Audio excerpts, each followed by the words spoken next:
Some mistakes that leaders make are obvious. We see them, we can deconstruct them. Others are invisible, even for very well-intentioned leaders. Welcome to Notes on Resilience. I'm your host, Manya Chilinsky. In this episode, we're going to talk about one of the confusing situations that leaders can face when you communicate thoughtfully and with compassion and care and understanding, and the message still doesn't land the way that you want it to. You might not have said anything wrong, but maybe there was a misunderstanding of what people need to hear. After crisis and disruption, we expect our leaders to speak, to talk, to get up in front of the room and explain what happened and explain the response and reassure everybody and steady the ship, as it were. Maybe even set the direction for the future. So when we're doing that, we choose our words really carefully, express concern, acknowledge that people are having difficulty, emphasize resilience and strength. And on paper, that message could be really solid. But in practice, it might not be communicating what you're hoping it communicates. So, as people, and we know our leaders are people, we assume sometimes that when we're clear in our messaging, that will be comforting. If we are calm, people will feel calm. If we express empathy, that the people who hear the message will understand that and receive what we say as empathy. And if we acknowledge that people are going through a difficult time, that people will feel seen. And that absolutely can be true. But there's this belief that if we say all the right things, that's going to reduce uncertainty. But from the inside, as the people who are going through this crisis, who've lived through it, who are trying to figure out what does it mean and what are my next steps, that kind of communication might feel different. So if a leader speaks too soon in the process of recovery and response and recovery, if they speak too broadly or offer a conclusion that maybe we haven't really gotten to, people might hear that as closure. The leader saying, yep, we're done, we're moving on. But that might not be how they're feeling. So maybe we hear it as reassurance instead of recognition of the individual struggles that we're each going through. We hear it as the leader is being confident, but are they being present? Are they seeing what's really happening here on the ground? And it can come across like this is the official messaging, and it's probably gone through legal and everybody's figured out exactly what to say, instead of the leader listening to what is going on in the community, in the organization. And even a well-crafted statement can feel flattening of the experience if it's trying to resolve the complex nature of a crisis too soon. And people aren't necessarily going to argue with you. At this point, right after a crisis, people are exhausted and they're probably not going to figure out or they're not going to believe that saying anything is going to make a difference. So they just disengage. So you might not even realize that people are now no longer trusting.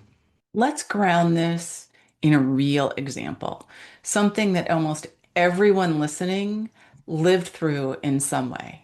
Early on in the COVID-19 pandemic, public communication focused really heavily on reassuring all of us. You may remember phrases like, this is going to be a couple weeks, it's going to be short term, we're going to get back to normal soon.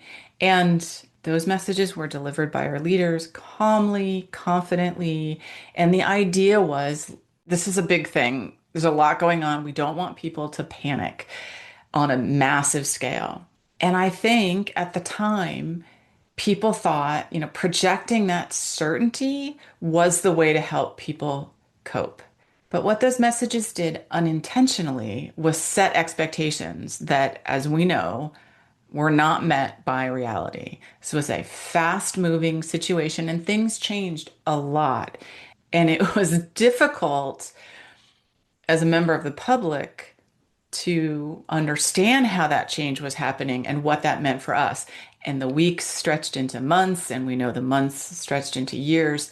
And so this was this prolonged crisis that we were dealing with that affected all of us in so many different ways, depending on our living situation, our work situation, caregiving responsibilities. We were also dealing with the emotional cost of being separated from friends and family physically in many cases, and also being told that there were solutions, there was a resolution, it was just around the corner. This thing is just going to happen. So we kept thinking we were going to be okay, and then things got worse and there were new waves. And so the hardest part might not have been that initial disruption, though clearly that was very difficult. It was that repeated resetting of expectations. And we didn't get the message early on that there was nuance to this and that it couldn't be resolved as quickly as we wanted it to. So each time we got some kind of reassuring message, recalibrated, right? We were hopeful.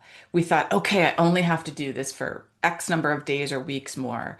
And that also changed how a lot of us trusted the people and the system that was delivering that message. Now, from a leadership perspective, I think people were doing what they thought was best, communicating what they knew in the moment. There was limited information. There was so much fear about social stability. I think leaders felt pressure to be certain and to offer certainty where maybe there really wasn't any. And so, from the inside, think about your experience.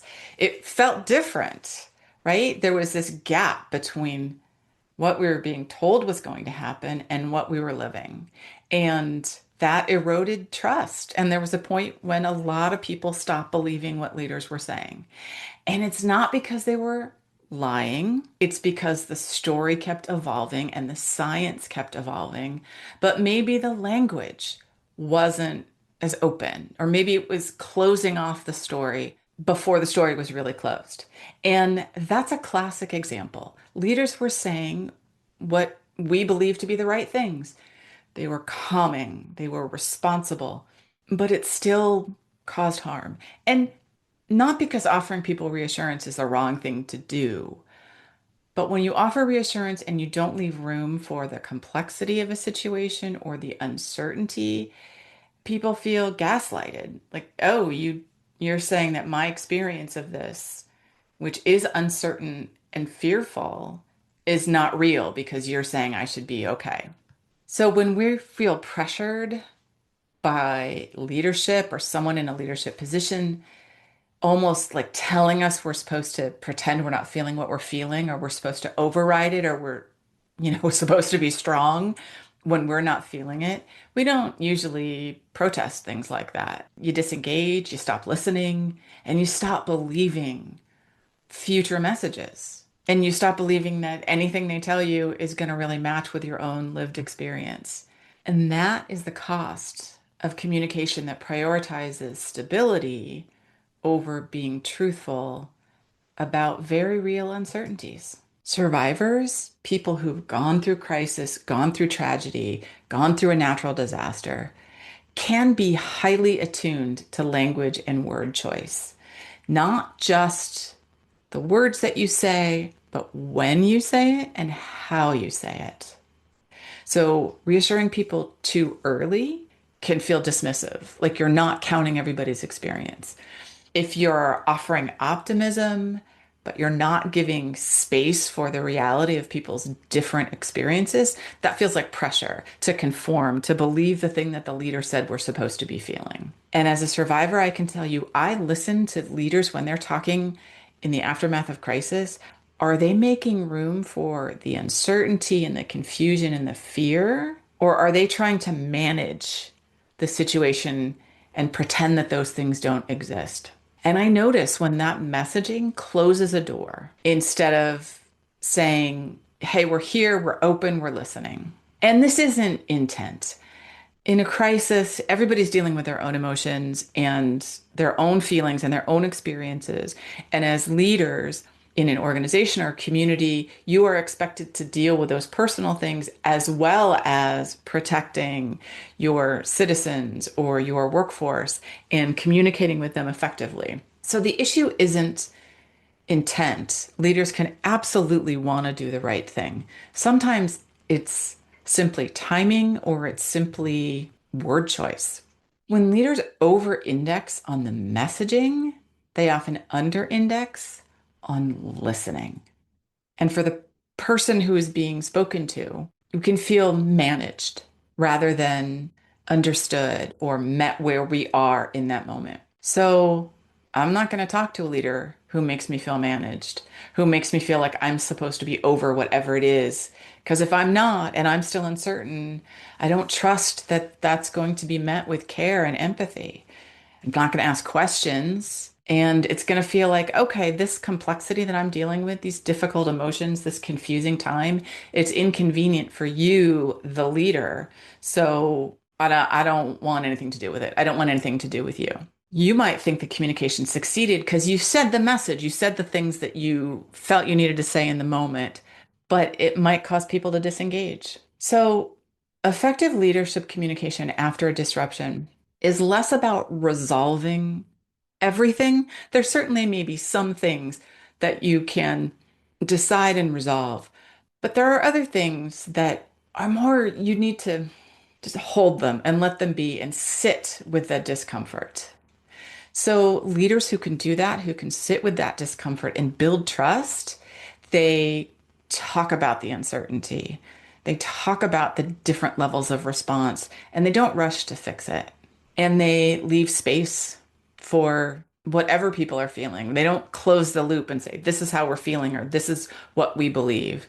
They understand that people's reactions are going to vary and that you don't have to have been standing in the place where the thing happened to be impacted by it, that there are a wide range of individuals, witnesses, family members, friends, colleagues, the community at large. And leaders who build trust invite ongoing conversation and a two-way conversation, a two-way street, rather than just offering reassurance one time and moving on. So, in this world where we like to be certain and we like to say we know things, and we feel that the only way to be trustworthy is to say that you know something, sometimes the most important message you can say is, we don't know everything. We're still learning about what happened. We're still learning what this means for us as a community. We are still learning what this means for us as an organization. Yes, it's possible to use the wrong words. Absolutely. But you don't really need to have all the right words. What you need to have is the right posture, the right belief when you come into this. That presence and that openness builds trust, and that's going to last longer than a polished message ever will. Thank you for listening to Notes on Resilience. I'm Manya Chilinsky, a speaker and advisor. My work focuses on how leaders support people through pressure and disruption. The show is edited by Neil Panji, and it's hosted on Buzzsprout. Subscribe to the podcast to stay connected and sign up for the newsletter at manyachilinsky.com/notes for monthly insights and updates.